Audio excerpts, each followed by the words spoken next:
really want.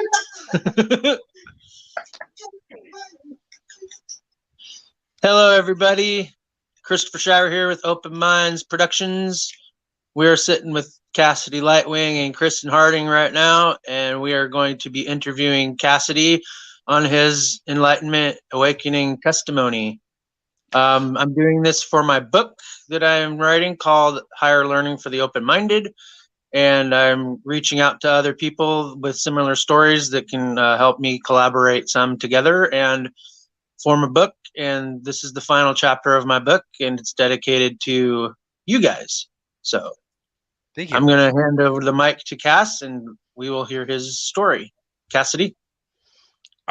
Okay. Okay. So I'm super nervous all of a sudden. I feel like I'm on the spot. Give me a place to start, and then I can just go from there because it's kind Uh, of a long, involved, drawn out, convoluted story. okay. Just the first one from when you were little. Okay. Well, the first thing I can remember from that would along these lines is looking around and realizing I'm surrounded by primates and thinking, oh crap. And the next thing I remember was sometime later. I remember like that first year. I have some like scattered memories. I mean, I'm still stuck in a child brain.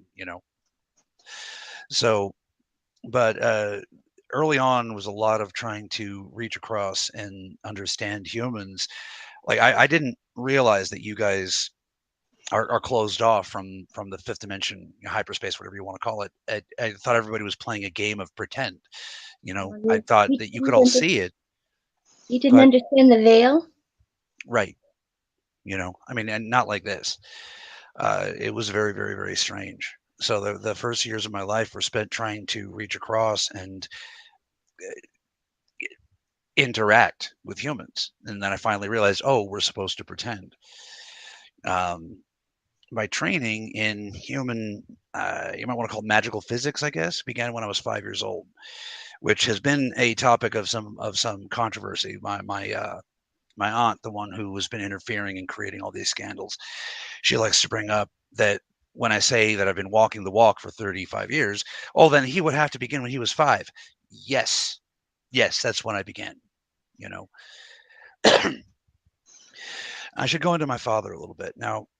Before I continue, I want to say I did not have a bad father. I'm not ragging on my dad. Okay, 98% Yeah. best dad you could imagine. Growing up teaching me magic and music. I mean, holy crap! Imagine that. But the price I paid for that was that 2%, which is really, really big.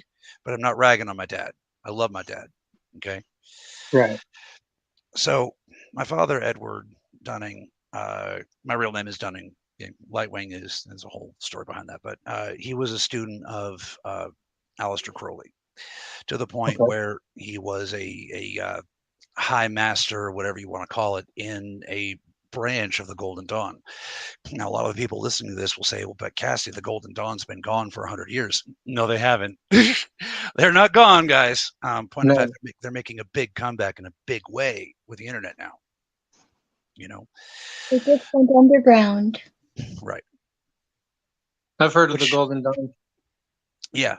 And that, thank you, Chris. You stopped me. I was about to go off on a parody with David Bowie and the underground. Daddy, get me out of here. So anyway, so my father, because of his experience with the Golden Dawn. Now, keep in mind, for those of you who were listening who knew my dad, he had his whole double life. Okay, on the one hand, he was his a good son.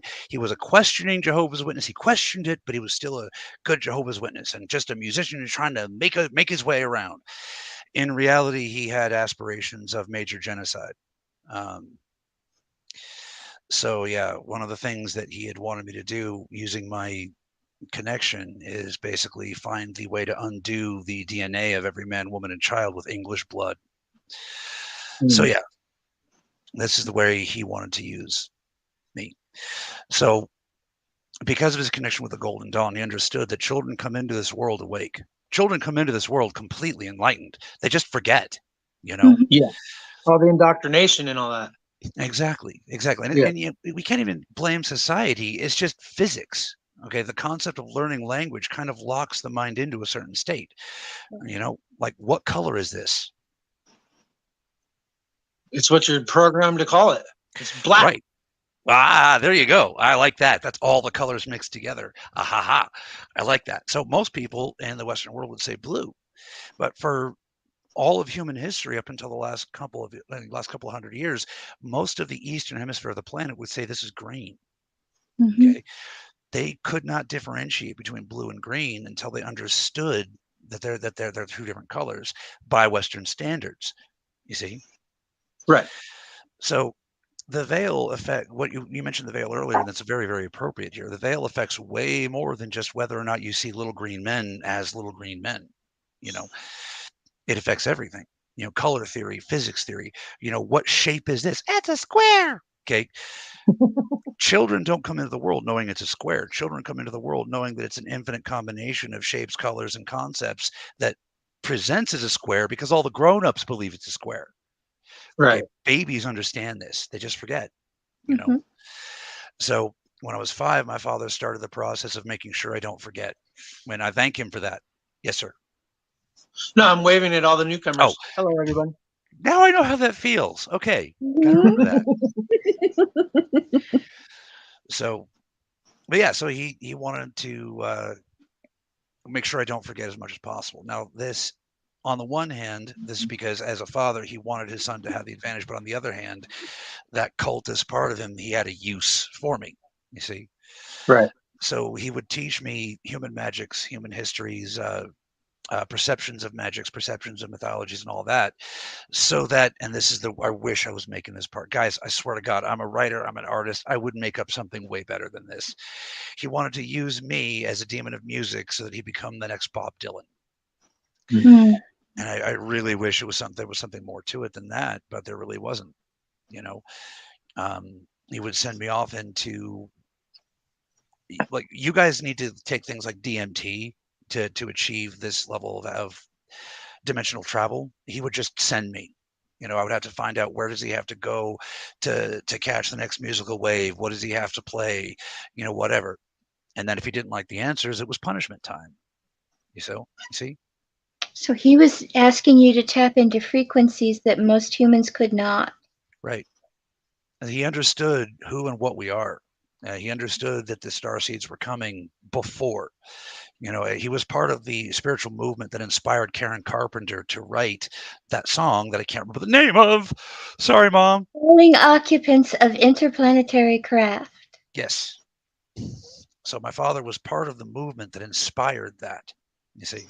So he knew we were coming. And when he realized he had a Lyran soul on his hands, he knew exactly how he could use it.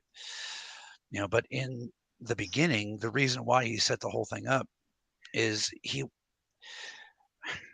this is something, just bear with me for a second, okay? He bred me with my mother very purposefully to summon the demon of music he was seeking. Do you see?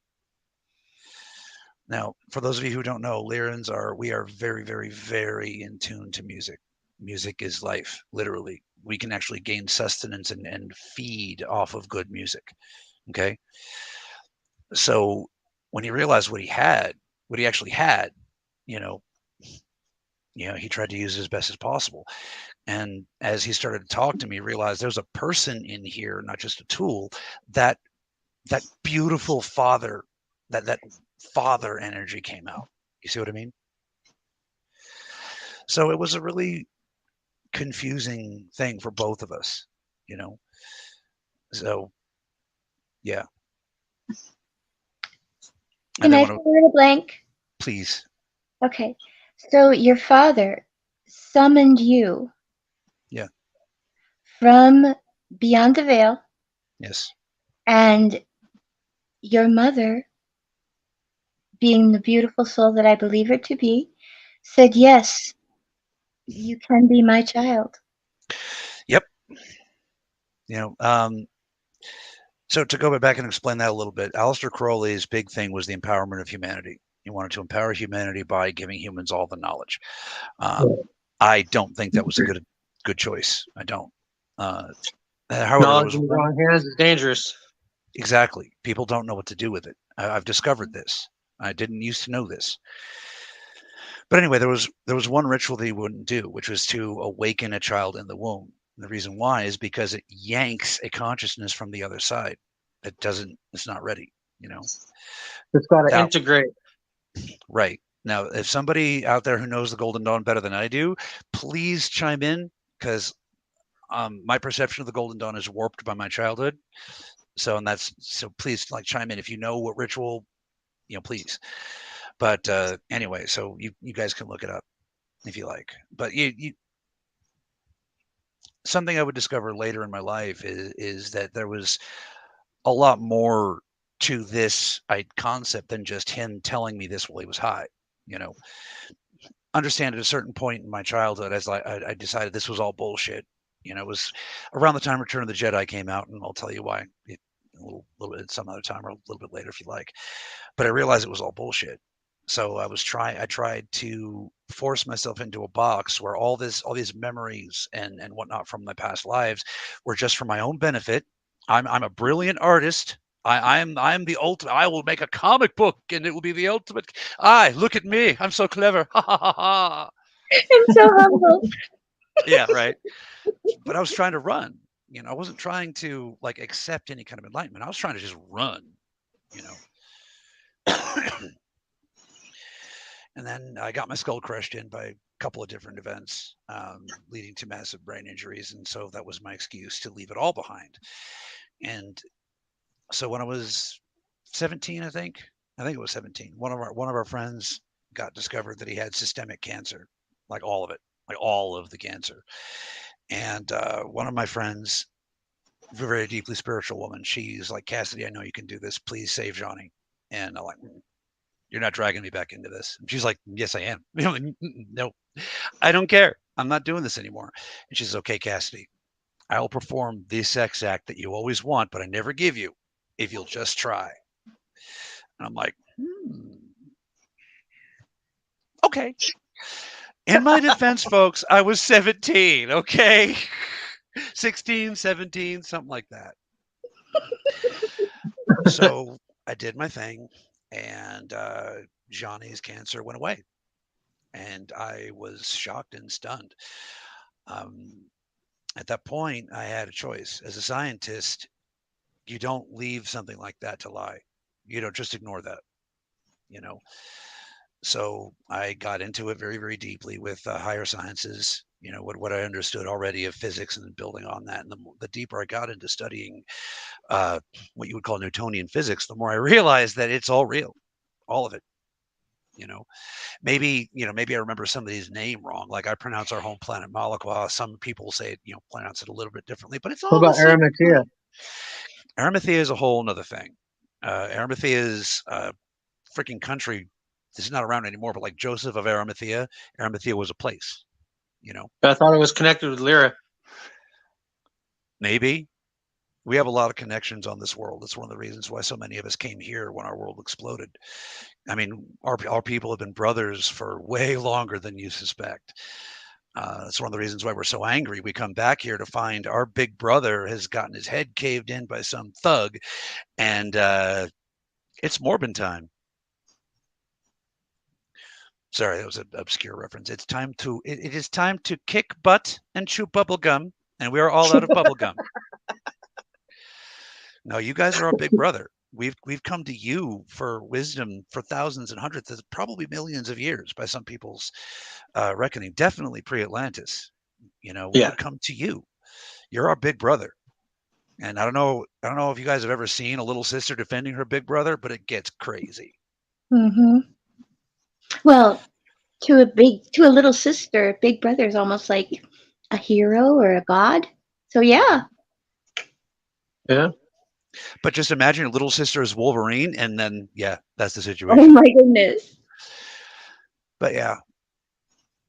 No, David says it's not good to mess with incarnations. No, exactly. That's why Crowley himself wouldn't do the ritual. Even he didn't want none of that karma.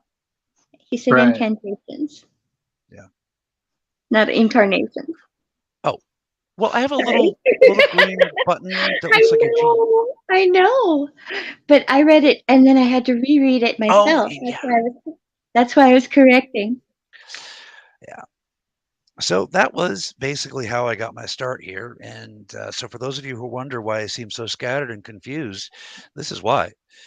Starseeds aren't supposed to come here fully conscious. We're supposed to come here in a new incarnation, blend in, learn the social vibe, become who you are. This here is a screw up, you know. No, This is you're what a beautiful accident. I like the way you think. But this is what happens when, how about this? This is what happens when a 30-year-old burnout who's had too much acid messes with magic. How about that?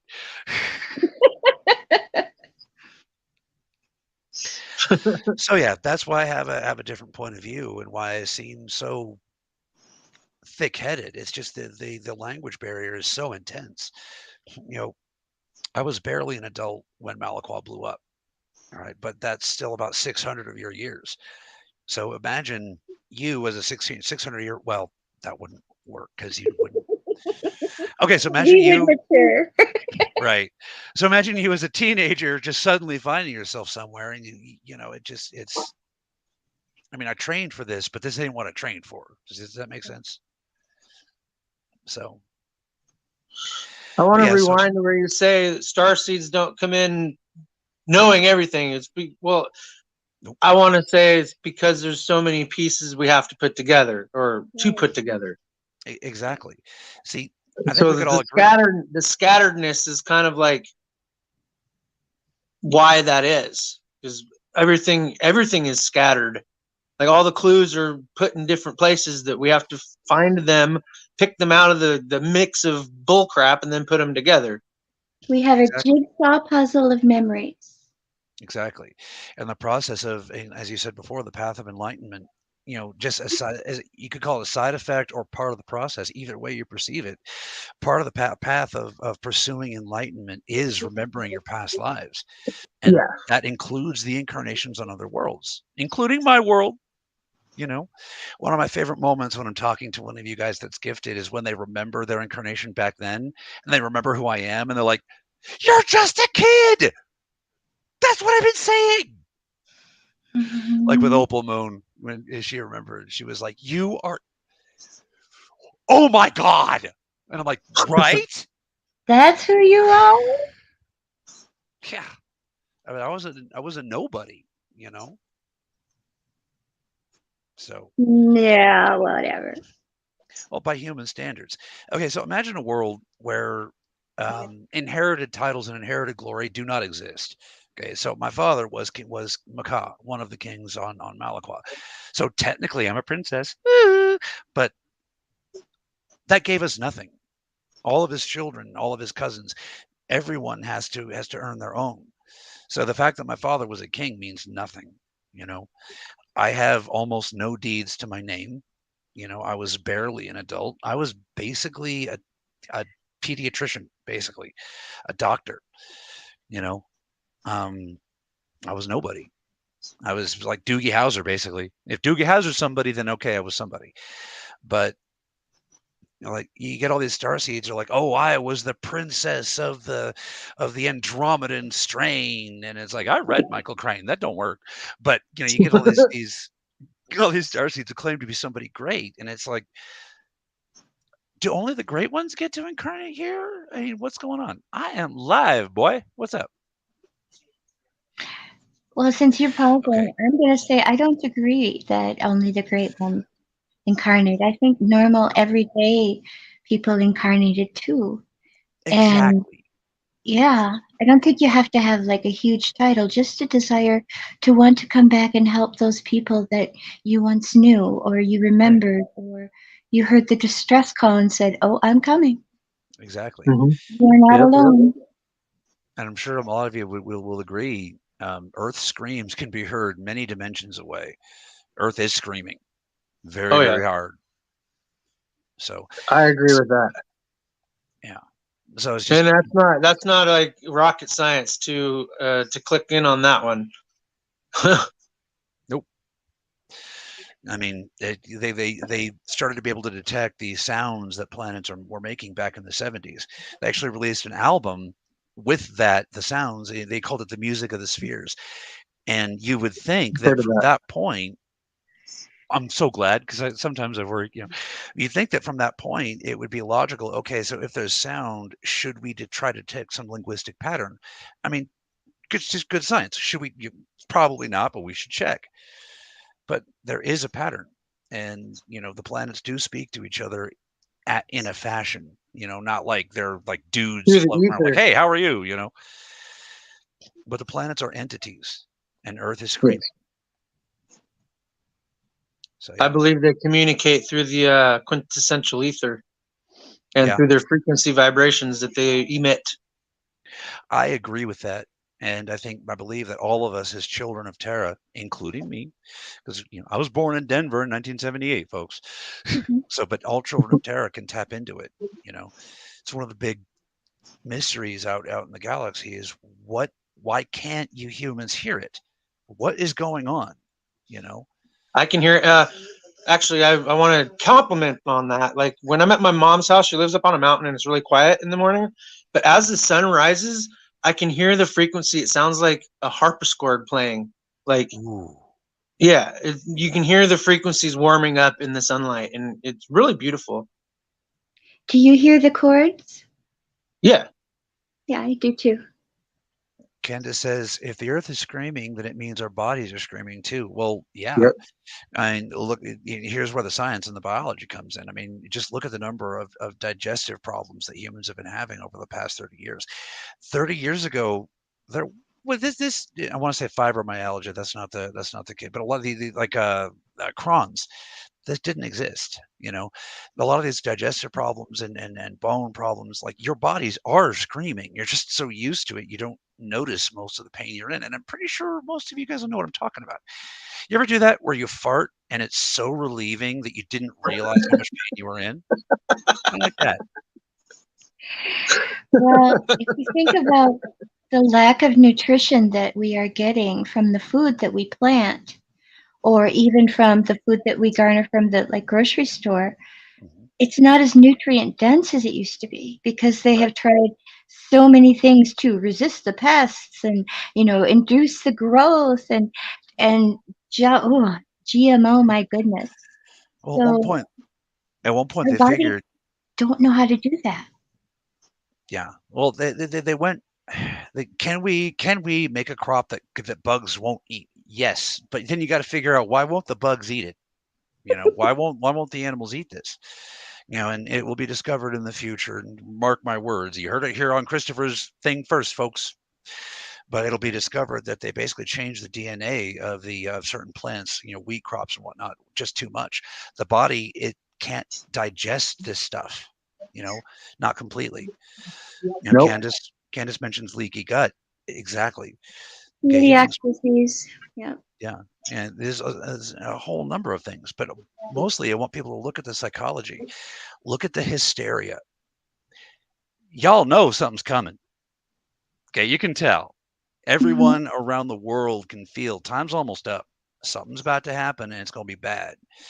So you got everybody doing whatever they do to prepare for the end. Most humans trying to scrape together enough money because I guess they figure if you die with a giant pile of money under your butt, you win, I guess.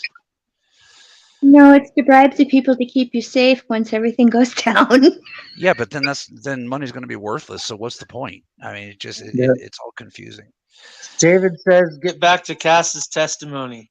Oh, sorry. Sorry about that. He's allowed. So we left off at the rituals Yeah. of the golden dawn of your dads, and then we kind of trailed off from there. Yeah, it's hard to talk about sometimes. So yeah, so that right. So essentially, he didn't just teach me the certain magical schools. He also taught me how to learn others. You see what I mean? Right. So part of my job was to essentially gather as much knowledge and techniques as I could to affect the changes that he wanted to make in the world. The problem was, is he was he was a man of two minds. When he wasn't on his special concoction of drugs, he was fine. He was like, okay, Cass, make the world, cure cancer, make the world a better place. But then when he would smoke his elevation drug, it was it was like this other completely other side, and that's where the genocide and whatnot comes in. So I had to learn all these things, and it was terribly confusing. But on the other hand, I had my mother, and my mother's gift to me was very simple. And she said, Cass, no matter, because she knew what my dad was going to try to do, but she said, Cass, keep your heart pointed to the light, and everything's going to be okay. And that was her whole teaching, all of it. Just keep your heart pointed to the light. Everything will be all right. So, Very good advice. Yeah. And on that note, I'm going to have to be away for a moment. I'll be right back. Okay. Okay.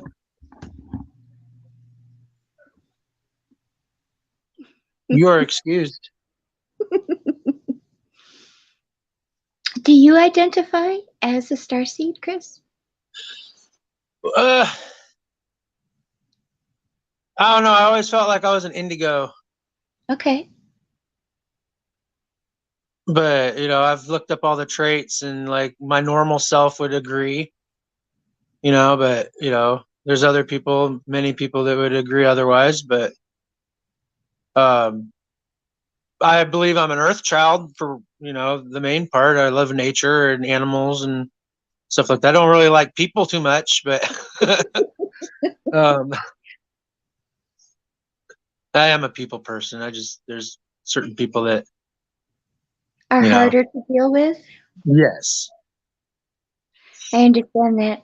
I am a singer, and to sing for a whole group of people, there's always going to be a few that, you just can't please until you break out, the big gun song, and then they're like, oh, I didn't know you could do that. You got some, what do they call it? Pipes on you. Exactly.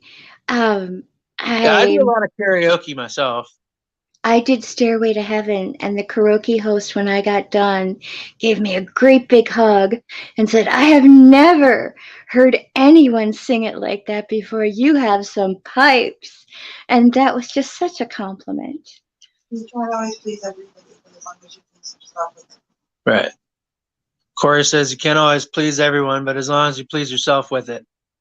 That sounds like a song. Within. Huh? That sounds like a song. You can't please everyone, so you just got to please yourself. Remember? Within, yes. Mm-hmm. So if you were to do a test or to look up at the night sky, is there a point in the sky that you'd gravitate to, like a constellation that you are fascinated with? Ursa Major. Ah, okay. Is usually the first one I look for. But then, because I like to know, like, my specific location and, like, what time of the night it is. By looking at the Ursa Major and Ursa Minor, it kind of looks like a clock to me. Because they spin opposite of each other. Like, we're in the center, and here's Ursa Major, here's Ursa Minor. And they totally go like this, like a clock in the sky. Right. So it's like, it's a giant clock to me. So it's like, I always gravitate towards those two first, and then I find the other constellations from that. Very cool. Yeah. I wonder. Daisy says Orion is hers. Yeah. Orion, the 3 points of the belt. Yes, I can see that. Well, for me, it was always the Seven Sisters. It was the Pleiades. And I actually told my grandmother that that's where I was from when I was 7 whole years old. And she looked at me, a very scientific lady, and she said, no, honey, you're from here. And I was like, no, I'm not. I said, well, I was my nephew. Go ahead. No, I was just going to say, I was born here, but that's not where I'm from. Right. My nephew would always say, I remember having a blue house and blue hair. Ah, interesting. Yeah. My sister always points to Cassiopeia. Yep, my aunt did. It's a big W in the sky. Yeah. It's funny how we gravitate that way. Yeah. Almost Anybody like know what this means? The M? Oh. See? That's wild. I'm not sure. I never saw the M until I looked at my own and went, I think I have one too. Not everybody has an M on their palm. Yeah. Yeah. Does that mean we're magical? I always thought so, but who knows? Maybe it means you're Mexican. Or magnificent? Magnificent. Could be. Well, I wonder what happened to Cassidy. She'll be back. Okay. Well, what should we talk about?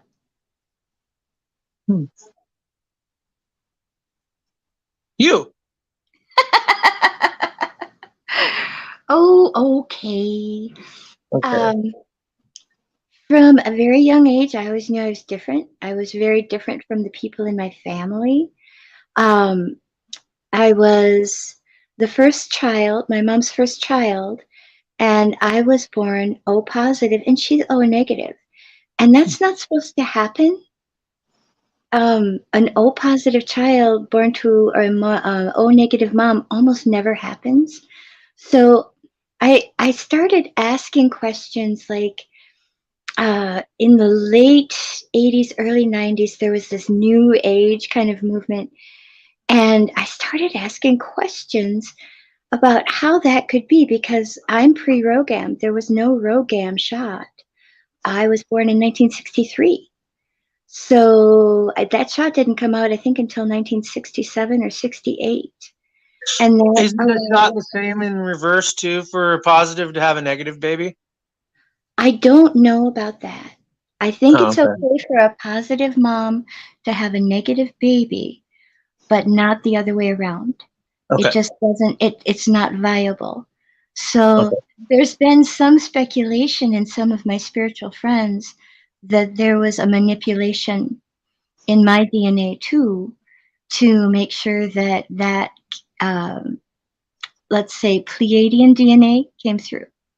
Okay. I get it. Yep. So a lot of people believe that the Pleiadians are brothers of Native Americans, and I have always felt this to be true. I'm not sure about like interbreeding, but it's almost like if Pleiadians had come to Earth and tried to colonize here, the first people they would go to would be the Native Americans because they completely embody that sense of spirituality that Pleiadians just are born with. I mean, I've never questioned faith, even though a lot of people have said, well, how can you be so blind like my sister? But she's got a very scientific mind, and I have a very faith-based spiritual mind. So the Pleiadian point of view is more you acknowledge that there is always acknowledged the faith, the spiritual, the light, the connection. And to see so many people here forgetting that we're all connected, that Right. we're all one people on this planet. And just like in a flower garden, there's a million different kinds of plants to make it beautiful. That's what we're supposed to be. Right. But they've forgotten that. And that Grow a seems beautiful so garden. Yep. yeah. So for me, knowing I was different from a young age, it was always like, oh, how can I hide this? Because back in those days, if you confessed to being anything other than exactly the same as everybody else, you went to the loony bin. And that wasn't someplace I cared to go. So I just kept everything to myself. And I just kind of plod along. And then the singing started. And so there was just always a little extra, and people kept asking me to come back. I couldn't figure out why. And then one lady said, well, you just glow on stage. And I was like, I do? That's cool. So I have done almost 30 years of fundraising for people who have overcome AIDS. At first, it was people living with AIDS or people dying from AIDS, then living with AIDS, then overcoming, And I am so glad to see the progress that has been made with that disease. And I can only hope that progress continues with the others that will be presenting not too long in the future. And it's not going to be a pretty thing. But keeping yourself healthy, keeping your immune system up is going to make it so much easier to fight. Mm-hmm. So lots of ginger, lots of tea, lots of natural foods. Yep. Get your immunity up and you'll fight it off. Interesting. Well, the best way to understand how or why a people are the way they are is to live among them, isn't it? Yes. And that's why we're here. We're not here because we have some like shout it from the rooftops message. We're here to remind people to love each other, to be kind to each other. It's the only way you're going to get through this. Yep. We have to be here for each other Right? instead of dividing everything. We should maybe Right? come together and unite on common ground. Well, back You in the know, 60s, find those common, what do you call it? common ground? Well, common ground, but like interests, not just interests, but like what is more important to us as a people in general? You know, is it what we're being fed as bullcrap, or is it what we feel inside that is right? Absolutely. What resonates as truth inside of you is the only truth you can believe. Yeah. And do all the research you can. Find the answers. Don't rely on one person's opinion. Right. Find the truth for yourself. Is Cassidy okay? I'm not seeing anything. I'm wondering if he's having trouble getting back in. No, he just muted his mic and walked. Yeah. Maybe he had an emergency. Well, he does have tummy trouble. His background's still there. I still see his camera there in his chair. So do I. But occasionally he... Where's Shannon? I'm not sure. She might be at work. Well, do we want to make it a shorter show or should we keep talking?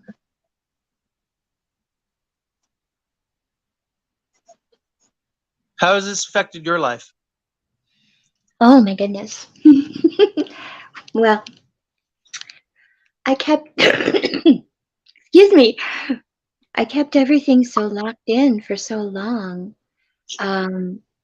I just let people think I was weird. I would rather let them think I was weird than to admit to something that was like outside of the norm. But then I started meeting a lot of people that were a lot like me. And Cassidy actually straight up said, well, you were following the mission, but the mission changed. The mission originally was to come here, to blend in, to comfort, to entertain, and to love.